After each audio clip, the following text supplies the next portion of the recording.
Hallelujah. फिर से एक बार आप सबका मैं स्वागत करता हूँ। परमेश्वर का वचन मत्ती रचित सुसमाचार उसका 13 अध्याय और उसका 37 वचन से मैं आपके सामने पढ़ना चाहता हूँ। उसने उनको उत्तर दिया, अच्छे बीज बोने वाले बोने वाला मनुष्य का पुत्र है। खेत संसार है। अच्छा बीज राज्य की संतान और जंगली बीज दुष्ट की संतान है। जिस शत्रु ने उनको बोया है वह शैतान है। कटनी जगत का अंत है और काटने वाले स्वर्गदूत।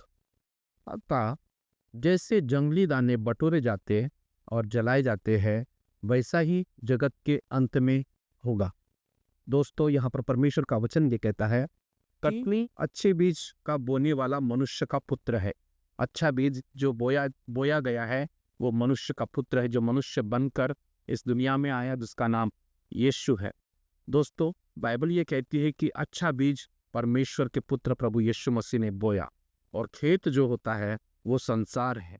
दोस्तों, बाइबल में जो जिस खेत का उल्लेख किया हुआ है कि एक बोने वाले का जो दृष्टांत में जो खेत में जिस भूमि में ये बोया जाता है वो है संसार। अच्छा बीज राज्य की संतान है। जो अच्छा बीज है वो राज्य की संतान है और जंगली बीज दुष्ट की संतान है। जिस शत्रु ने उनको बोया वह शैतान है। कटनी जगत का अंत है और काटने वाले स्वर्गदूत पर। दोस्तों, परमेश्वर का वचन ये कहता है कि परमेश्वर का पुत्र प्रभु यीशु मसीह ने अच्छा बीज बोया है और शैतान ने जो बोया है वो जंगली बीज बोया है। दोस्तों, दो तरीके के बोने वाले इस दुनिया में, दो तरीके के बोने वाले हैं। एक है परमेश्वर का पुत्र बोने वाला और एक है शैतान बोने वाला। दोनों बीजों को बोते हैं, लेकिन फर्क ये है कि परमेश्वर का पुत्र प्रभु यीशु मसीह ने अच्छा बीज बोया और जो शैतान है उसने जंगली बीज को बोया है। और बाइबल ये कहती है कि एक बोने वाला बीज बोने को निकला और कुछ दाने राह के किनारे, कुछ दाने अच्छी भूमि पर गिरे, कुछ दाने जंगली और पथरीली भूमि पर गिरे और कुछ कुछ दाने ऐसी जगह पर गिरे जहाँ पर वो फल नहीं ला सकते हैं। दोस्तों, लेकिन हमारा परमेश्वर जो अच्छा बीज बोता है, बोने वाले ने अच्छे बीजों को बोया, लेकिन शैतान ने आकर वहाँ पर जंगली बीजों को बोया। और बाइबल हमें ये बताती है कि जब जंगली बीजों को बोया गया है तो अच्छे बीज के जो फल है वो भी उगने, जो बुरे जो बीज है वो भी उगने लगे और दोनों ने एक साथ बढ़ना शुरू किया। दोस्तों, परमेश्वर का वचन हमें ऐसा बताता है कि उन दोनों को परमेश्वर ने बढ़ने दिया और जब कटनी का समय जब आएगा तो परमेश्वर का वचन ये कहता है कि परमेश्वर गेहूं को भूसी से अलग करेगा। दोस्तों, जो गेहूं है वो अलग किया जाएगा और जो कचरा है वो अलग किया जाएगा। और परमेश्वर का वचन हमें इस बारे में ये बताता है कि जो कटनी का समय है यह है दुनिया का अंत। जब दुनिया का अंत होगा मतलब वो कटनी का समय है। इस दृष्टांत में परमेश्वर के पुत्र ने अपने लोगों को परमेश्वर के आने वाले राज्य के बारे में बताया है। दोस्तों, हम परमेश्वर का धन्यवाद करते हैं इन वचनों के लिए। और यहाँ पर परमेश्वर का वचन ये कहता है, कटनी जो है वो जगत का अंत है और काटने वाले स्वर्गदूत है।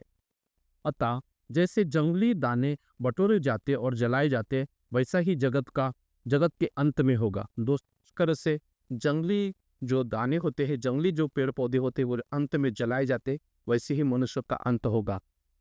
दोस्तों, परमेश्वर का यह वचन एक भयानक काल की और हमें इशारा करता है। जंगली बीज जो शैतान ने बोया हुआ है, जंगली फल जो उगे हैं, परमेश्वर उन दोनों को आग में डाल देगा। दोस्तों, ये कटने का समय, ये एक न्याय का समय परमेश्वर का वचन हमें बताता है कि तुम्हारा एक दिन न्याय होने वाला है और जो शैतान की ओर से बढ़े हुए हैं वो सब नरक में जाने वाले हैं, वो सब आग में जाने वाले हैं।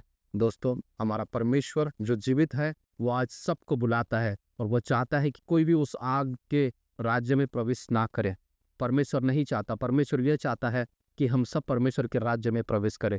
दोस्तों, इसलिए जो अच्छा बीज जो प्रभु यीशु मसीह ने इस दुनिया में बोया है, उस बीज को अपने हृदय में बढ़ने देना है। और इसलिए परमेश्वर का वचन हमें ये बताता है कि हमें परमेश्वर के वचन की प्रतीति करना है और उसके अनुसार हमें करना है। परमेश्वर का वचन हमें सीधे तरीके से बताता है जंगली बीज और अच्छा बीज। यीशु मसीह अच्छा बीज बोने आया और शैतान जंगली बीज बोने आया। कौन से बीजों को हमारे भीतर में बढ़ाना है और कौन से बीज को हमारे अंदर में बढ़ने देना है, ये हमारे ऊपर में है। दोस्तों, अगर हम जंगली बीज को अपने जीवन में बढ़ने देते हैं तो हमारा एक दिन न्याय होगा और हमें आग की भट्टी में डाला जाएगा। अगर अच्छा बीज हम भीतर में बोते हैं तो परमेश्वर के साथ हम अनंत काल में प्रवेश करेंगे। दोस्तों, चुनाव आपका है। परमेश्वर ने कहा कि मैं तुम्हारी सामने जीवन और मृत्यु को दोनों को रख देता हूँ और आप जीवन को चुन लो। दोस्तों, चुनाव आपके हाथ में है। अगर परमेश्वर ने आपके सामने जीवन को रखा है तो आपका ये काम है कि आप जीवन को चुने। परमेश्वर किसी को भी जबरदस्ती नहीं करता है। परमेश्वर चाहता है कि हर एक व्यक्ति जीवन को चुने। लेकिन अगर आप प्रभु यीशु मसीह पर विश्वास करते हैं तो आप जीवन को चुनते हैं। अगर आप संसार पर विश्वास या संसार को आप अपनाते हैं तो आप उस जंगली बीज में होकर आप चलोगे और आपका अंत अनंत काल की मृत्यु होगी। प्रभु आपको आशीष बरने। शालोम।